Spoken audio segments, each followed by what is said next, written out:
안녕하세요. 볼만찬 기자들입니다. 변명하지 않겠습니다. 여러분, 저는 추갈못입니다.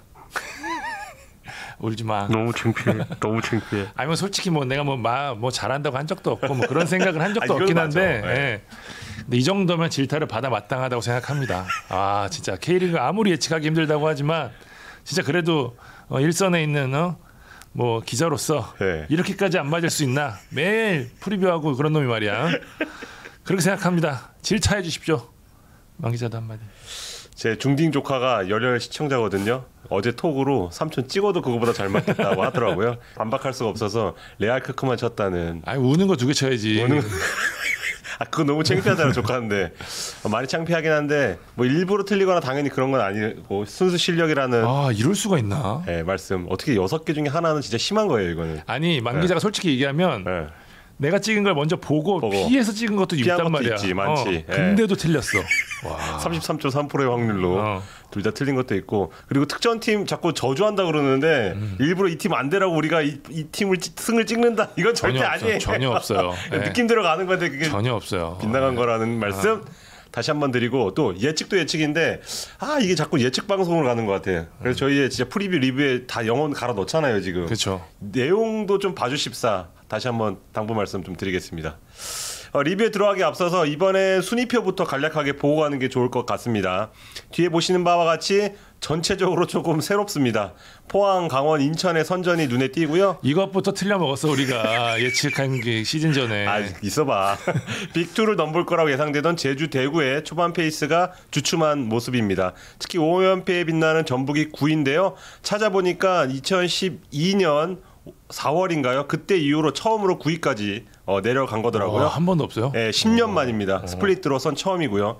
네, 초반이긴 하지만 팬들이 받는 충격이 클 수밖에 없을 것 같고, 돌풍팀 수협이 고전하는 것도 초반 눈여겨볼 포인트라고 보여집니다. 자, 첫 경기부터 가보겠습니다. 성남과 수원의 경기. 난타전 끝에 2대2로 비겼습니다. 성남은 뮬리치가 선발에서 빠진 게 특징입니다. 포메이션도 수원 3백에 맞춰 투톱으로 바꿨고요. 네. 22세 카드인 전성수, 엄승민이 나섰는데 기대 이상으로 잘해줬습니다. 수원도 윙백인 박형진을 중미로 돌렸는데 이기재가 돌아오면서 어쨌든 자리는 비켜줘야 되지만 폼이 좋고, 또 정승원과 사리치가 부상을 당했다 보니까 박형진을 중원에 활용을 했습니다. 투톱은 징계 마치고 돌아온 김건희가 그로닝의 파트너로 나섰습니다. 뭐 내용은 있었던 일 위주로 살피면 될 것 같습니다. 전반 12분 수원 미드필더 최성근이 부상을 당하면서 김상준이 부랴부랴 투입이 됩니다. 수원이 초반 이게 계속 안 풀리는 게 부상이 너무 많아요. 그죠? 네, 특히 미드필더 부상이 많은데, 그래서 박형진, 김상준이라는 어색한 볼란치 조합이 탄생을 했습니다. 16분에 김건희가 박스 안에서 넘어졌지만 파울이 선언되지 않았고, 전반은 까치군단 수호도사가 지켜보는 가운데 득점 없이 끝났습니다. 수원은 박건하 감독이 하프타임에 2장의 카드를 빼듭니다. 부상당한 민상기 빼고 장호익을 투입했고요. 박형진 대신 오영규를 투입을 했습니다. 오영규 투입은 조금 더 공격적으로 골을 노리겠다 이런 의지라고 봐야 되겠는데, 오영규는 처음으로 카메라 받은 게 수비 쪽이었습니다. 후반 5분에 이재원을 향한 파울로 페널티가 내줍니다. 이 키커는 놀랍게도 신인 전성수였어요. 맞아요. 네, 전성수는 개막전부터 뮬리치 파트너로 나섰고 묵직한 슈팅, 자신감 있는 플레이 선보이면서 준비된 신인이다 이런 평가를 받았는데, 담력 있게 가운데 하단을 노리는 슛으로 K리그 데뷔골을 넣습니다. 풍기는 외모나 포지션이나 약간 황의조를 좀 떠올리게 하는 것 같습니다. 이번 골로 자신감을 끌어올렸을 것 같고, 여기에 교체 투입된 뮬리치가 곧바로 세트피스에서 자신의 이날 첫 터치로 추가골이자 자신의 시즌 마스거리 골을 넣었습니다. 민첩한 동작이 돋보이는 장면이었고요. 분위기는 성남 첫 승으로 흘렀는데 수원 김상준이 28분에 만회골을 넣었습니다. 얼핏 공이 나갔을 때는 막힐 것 같았는데 네. 골대 앞에서 한 차례 바운드 된 뒤 김영관 팔에 맞고 역회전이 걸리면서 그대로 빨려 들어갔습니다. 그 다음 오늘의 KOM인데 오영규 선수가 페널티를 내준 아쉬움을 털어버리듯이 강현묵의 크로스를 강한 헤더로 받아 넣습니다. 수원 유니폼을 입고 첫 골을 넣었습니다. 첫 골이에요? 네, 군대 다녀와갖고. 네. 김상준, 강현묵, 오영규 모두 수원 유스 출신이고 2001년 동갑내기들이거든요. 이 메탄소년단들이 승점 1점을 안겼고요. 성남으로선 이 두 골 리드를 지키지 못해 아쉬울 것 같지만 두 경기 연속 단단한 모습으로 패하지 않았다는 점은 고무적일 것 같습니다. 이제 슬슬 성남스러운 모습이 좀 나오고 있습니다. 네, 몸이 풀리고 있는 것 같고요. 두 번째 경기는 강원 대구전. 강원이 2대 0으로 승리를 했습니다. 윤스 매직 얘기 안 할 수가 없습니다. 강원이 그냥 확 바뀌었어요. 스타일상. 이날 승리로 4경기 2승 1무 1패, 득점은 4골에 실점은 단 1골. 그러니까 지난 시즌 기록을 봤더니 첫 4경기에서 무려 11골을 내줬더라고요. 이것을 감안하면 그야말로 환골탈태한 모습이라고 볼 수 있겠습니다. 최용수 감독 이날 예고한 대로 변화를 줬습니다. 이전 3경기에서 같은 라인업 나서서 만 기자도 그대로 나올까 얘기했었는데 외국인 선수가 3명이나 나섰어요. 총 4명의 선수를 바꿨습니다. 반면 대구는 에드가 한 자리만 바뀐 채 지난 김천전과 거의 동일한 라인업을 내세웠는데요. 최용수 감독 컨셉 명확합니다. 네. 선수비 후역수비예요. 올 시즌 4경기에서 점유율에서 앞선 경기가 하나도 없습니다. 이날도 43%에 그쳤는데 차이가 있다면 이전 경기들과 비교해서 성공한 패스 개수가 확 떨어졌습니다. 다시 말해 이게 뭐냐? 대구전 역습 형태에서 패스에 의한 전개보다는 드리블이나 침투를 통해 직접 볼을 운반한 게 많았다는 이야기거든요. 그래서 이날 가장 돋보인 선수 누구냐? 양현준이었습니다. 잘하더라. 네, KUM을 꼽았는데요. 중앙에 오른쪽 미드필더로 나섰는데 사실상 오른쪽 측면 미드필더로 움직였거든요. 과감한 드리블링과 침투로 강원 공격의 활력을 불어넣었는데요. 결승골이 된 첫 골도 양현준이 주력으로 오른쪽을 돌파한 뒤에 멋진 크로스로 만들어냈습니다. 디노의 마무리도 좋았거든요. 디노는 사실 경기력 자체가 썩 좋다고는 할 수 없지만 확실히 마무리에서는 좋은 모습 보여주고 있습니다. 확실히 그 최용수 감독이 스트라이커 보는 눈이 있는 것 같아요. 벌써 2골을 넣으면서 새롭게 영입된 외국인 선수들이 지금 부진하잖아요. 시즌 초반에. 그쵸. 가장 눈에 띄는 모습 보여주고 있습니다. 강원은 다시 양현준 이야기로 돌아가면 양현준까지 터지면서 확실히 지난 시즌에 전격 도입했던 B팀 효과를 보고 있습니다. 김대우라는 확실한 주전급 선수 발굴해냈죠. 양현준도 이날 플레이를 보면 확실히 특징이 있어서 앞으로 충분히 활용할 만한 것 같습니다. 최용수 감독도 칭찬을 아끼지 않았고요. 강원은 막강 수비를 바탕으로 후반 36분 또 한 차례 역습에서 교체 투입된 정승용이 그냥 왼발로 맞대죠, 맞대. 네. 쐐기골을 만들면서 승리를 챙겼습니다. 강원이 초반 흐름을 타면서 말씀하신 대로 초반 순위 싸움이 더 복잡하게 흘러가고 있는데요. 반면에 대구는 전체적으로 몸이 좀 너무 무거운 모습이었습니다. 후반 같은 경우에는 거의 뭐 걸어다닌다시피 했는데 사실 전반까지만 하더라도 에드가의 헤더가 골대를 맞고 나오는 등 크게 나쁘진 않았거든요. 후반 너무 가라앉은 게 좀 아쉬웠고요. 주중 경기 여파가 있었지만 외국인 선수들의 부진 확실히 눈에 띕니다. 타팀 역시 마찬가지지만 대구는 워낙 외국인 선수들이 차지하는 비중이 크기 때문에 거의 제일 크다고 봐야죠. 네, 더 흔들리고 있습니다. 지금 라마스, 세징야, 에드가로 볼이 이어져야 되는데 이 부분이 안 되고 있고요. 특히 가마 감독이 들어오고 난 다음에 조금은 능동적인 축구 하고 있거든요. 그거를 표방을 하고 있는데 대구는 기본적으로 실리적인 롱볼을 구사하는 팀이란 말이에요. 이 사이에 접점을 찾지 못하는 느낌도 저는 요새 좀 받고 있거든요. 약간 이도저도 아닌 모습. 예, 그러면서 초반 승점 쌓기에 좀 어려움을 겪고 있습니다. 네, 세 번째 경기는 잘 나가는 인천과 포항의 맞대결. 포항이 1대 0으로 승리했습니다. 기동 타격대 무섭습니다. 정말. 네, 와, 대단합니다. 4경기 3승 1패. 그 1패도 석패였으니까 현재 K리그 팀 중 가장 좋은 모습을 보여준다고 해도 과언이 아닙니다.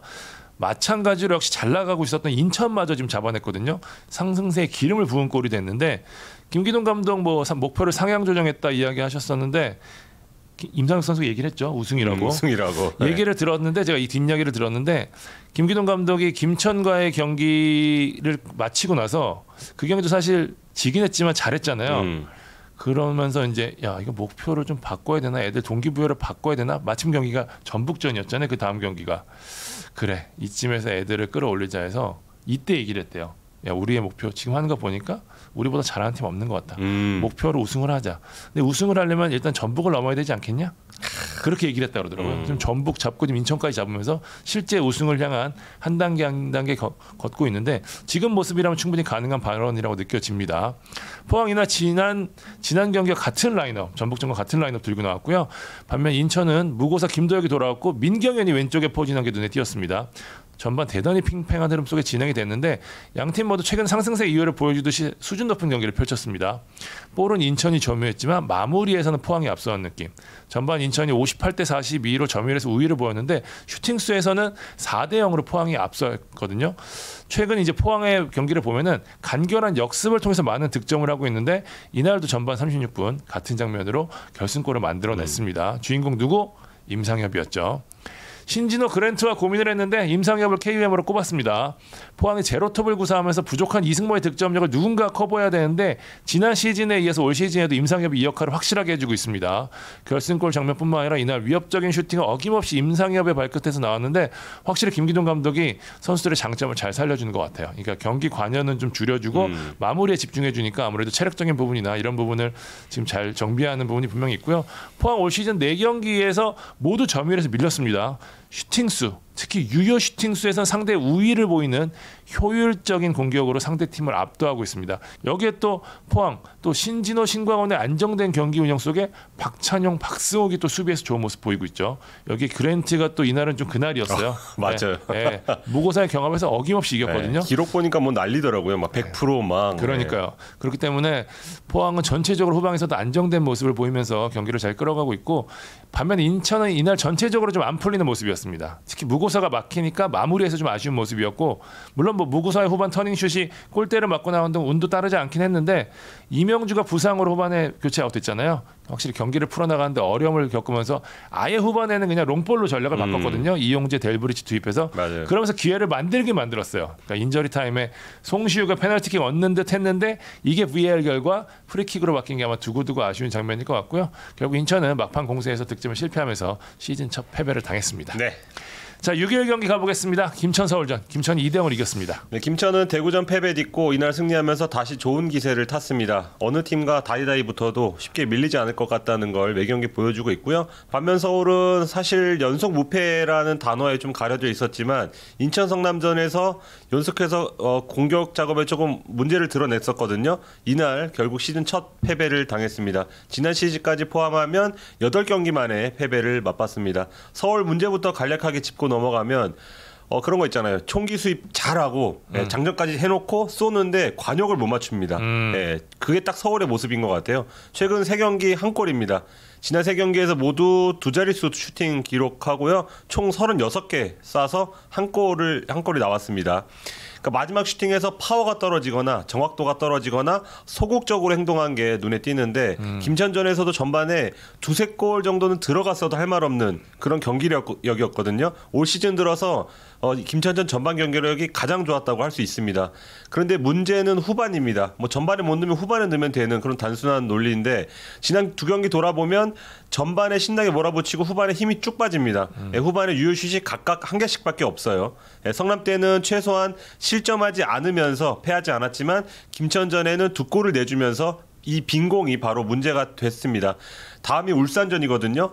어떤 식으로든 좀 변화를 줄지 지켜보면 좋을 것 같은데 기록을 보니까 개막 후 4라운드까지 4경기 연속 선발 라인업을 동일하게 가정한 팀이 스플릿 라운드 도입 이후에 서울이 2번째입니다.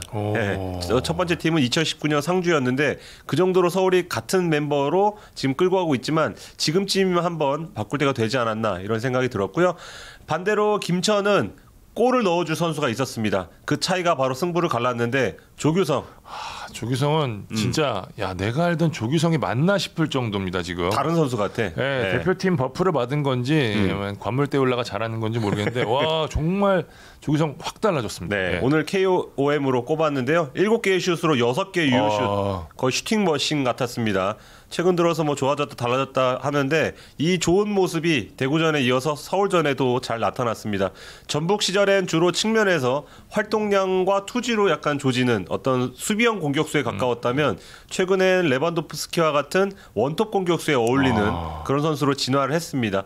첫 득점 장면 보면 이영재가 패스를 찔러줄 때 뛸 듯 말 듯한 움직임으로 오프사이드 트랩 뚫고 그다음에 맞대슛으로 골을 넣었고요. 두 번째 골 장면에선 권창훈의 크로스가 오기 전에 이미 몸동작이 어떤 다음 슈팅 동작을 얘기하고 있습니다. 그러니까 준비된 상태에서 크로스가 와서 침착하게 좀 득점을 하는 그런 모습이었고요. 이 2골 넣은 다음에가 더 무섭더라고요. 계속해서 유효슛을 때리면서 추가골, 3골, 4골 노리려는 그런 의지가 조금 돋보였습니다. 지금 역습 상황에서 드리블 능력 또 연계 플레이도 다 되고 있어서 그러니까요. 앞으로가 이 선수가 더 무서워질 것 같다. 특히 저는 오른발 왼발 가리지 않는 점 이게 굉장히 큰 장점인 것 같아요. 김태환 감독도 대한민국에 정말 좋은 선수가 나왔다고 이렇게 칭찬을 했습니다. 5번째 경기 가보겠습니다. 제주 수협전입니다. 0대0으로 승부를 가리지 못했습니다. 올 시즌 가장 노잼 경기. 예. 냉정하게. 그 정도로. 진짜. 예. 네. 구자철의 복귀식 빼놓고는 크게 볼 게 없는 그런 경기였습니다. 진짜. 제주는 홈 첫 승을 위해서 베스트 멤버 총출동시켰죠. 반면 라스와 무릴로가 부상으로 아예 명단에서 빠진 수원FC는 장혁진이 새롭게 영입된 선수죠. 네. 허리진에 들어온 것을 제외하고는 지난 울산전과 같은 라인업을 꺼냈습니다.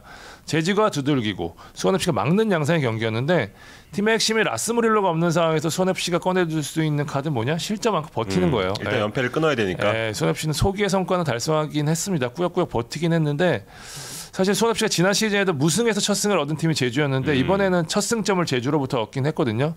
경기 후 김도인 감독이랑 이야기를 했는데 이런 축구 해야 하나 막 이렇게 하시더라고요. 예. 김도인 감독 부임 후 수원FC가 일관되게 공격 축구 이어왔거든요. 지금은 그럴 수 있는 상황이 아니에요. 근데 이 템백에서도 공격으로 전환할 때 위협적인 모습이 좀 있어야 되는데 그게 전혀 보이지 않고 있거든요.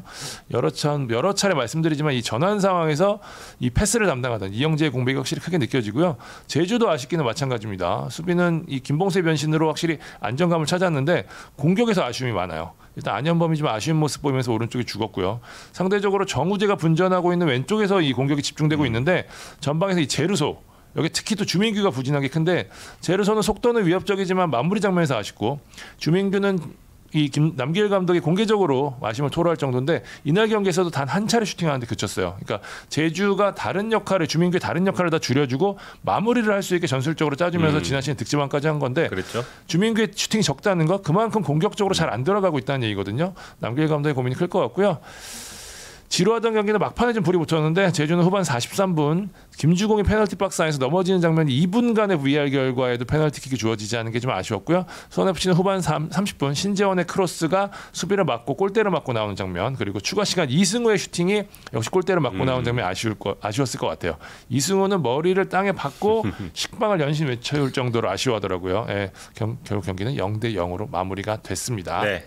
자 마지막 경기 전북 울산 현대가 더비 울산이 1대0으로 이겼습니다. 네, 제가 다녀왔습니다. 저는 준비의 차이를 지적하고 싶습니다. 우선 승리한 울산부터. 네, 울산은 홍명보 감독이 말한 대로 울산 스타일을 고집했습니다. 바코 제로톱으로 최근 2연승 성과를 입증했잖아요. 바꿀 이유가 없다고 판단했고 그대로 나왔습니다. 이전 체제에서 보면 전북만 만나면 변화를 줬어요. 맞아요. 그리고 스스로 발목 잡히는 경우가 많았는데 반면 홍명보 감독은 우리가 왜 바꿔? 라고 말하는 것 같았습니다. 전술, 경기력도 중요하지만 이런 마인드가 최근 현대가 더비 결과에 그대로 반영되고 있다고 저는 봅니다. 앞선 현대가 더비 돌아보면 울산이 초반에 잘하다가 서서히 밀리는 경우가 많았거든요.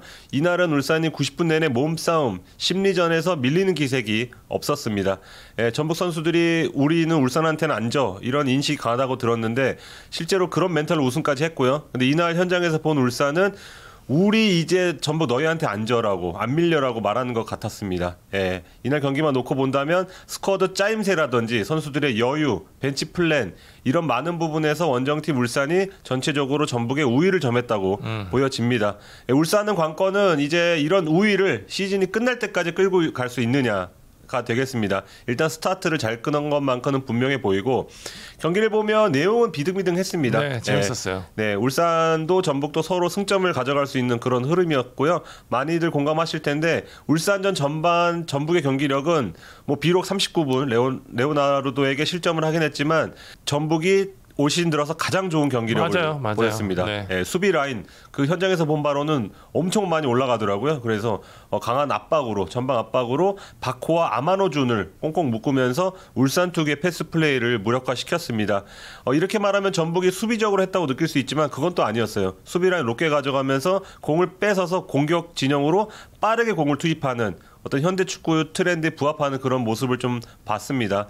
그런데 전북 입장에서 아쉬울 법한 상황은 이승기의 두 차례 슛 외에는 박스 안에서 울산을 위협할 만한 장면을 만들지 못했다는 거고요. 후반엔 또 이런 압박을 또 유지하지 못했습니다. 체력이 떨어지면서. 그러면서 이제 후반에는 압박이 헐거워지고 뭐 울산은 박용우가 들어오면서 중원이 살아났거든요. 그러면서 또 울산이 경기가 페이스로 유지되고 그리고 또 전북이 울산에 공을 뺏으려면 시간이 더 많이 소요되고 그렇지. 그러다 보니까 점점 말려들고 후반에는 더 찬스가 나오지 않는 뭐 문서민의 골이 뭐 취소되는 그런 그 경우가 있었지만 그거 외에는 울산의 골문을 두드리는데 좀 실패를 했습니다. 이로써 전북은 이날 패배하면서 이제 두 경기 연속 무득점에 지금 4경기 2득점입니다. 화공에 어울리지 않는 그런 공격력에 지금 발목이 잡히고 있는데 저는 이 대목에서 조금 아쉽다고 생각되는 건 왜 90분을 제대로 활용하지 않을까 하는 점입니다. 무슨 말이냐면 울산 라인업과 비교해보면 울산은 22세를 한 명 선발로 쓰면서 교체 카드를 애초부터 3장만 쓰겠다 이런 계획이 분명히 있어요. 근데 반면 전북은 22세 2명을 선발로 써서 5장의 카드를 확보하겠다 이런 의도가 있잖아요. 즉 울산은 전반부터 힘을 주고 시작하고 전북은 후반에 항상 초점을 맞춥니다. 그러니까 우수한 교체 자원이 많고 그 선수들을 몽땅 투입해서 뭐 후반에 물량 러시를 하는 것 이런 것도 효과적이겠고 실제로 최근 몇 년간 그 재미를 보긴 했지만 저는 현대가 더비 정도의 경기에선 그 경기에 집중하는 시간을 그 70분, 그 22세 카드가 물러나는 시간부터 70분이 아니고 90분 풀타임으로 최대한 늘려야 된다 어떻게든지. 제가 이 생각을 왜 했냐면 집에 돌아와서 새벽에 맨체스터 더비를 봤거든요. 근데 두 팀도 뭐 부상자도 있고 여러모로 뭐 상황이 안 좋은 것도 있었지만 다 나옵니다 일단 처음에. 그리고 맨시티는 교체를 딱 한 명만 썼어요 후반에. 그 맨유는 딱 2명만 썼습니다. 그러니까 이 두 팀 모두 최대한 그 베스트 멤버를 90분 내내 활용할 그런 생각이 있었더라고요. 그런데 돌아보면 전북은 그것보다는 일단 70분을 어떤 그 플랜에 세워놓고 초반 20분은 어떻게 좀 넘기고 그 다음에 해보겠다. 근데 이런 전략이 조금 먹혀들지 않는 게 아닌가 최근엔. 왜냐하면 지금 전반에 득점이 안 나오고 후반에 득점이 나오는 패턴도 어떻게 보면 전반 초반 20분 때문이라고 저는 보거든요. 그래서 이거를 한번 좀 고민해 보는 게 어떨까. 그런 생각이 조금 들었습니다. 자, 현대가 더비를 끝으로 4라운드 리뷰해봤습니다. 저희는 5라운드 프리뷰에서 찾아뵙도록 하겠습니다. 네, 지금까지 볼만찬 기자들이었습니다. 감사합니다.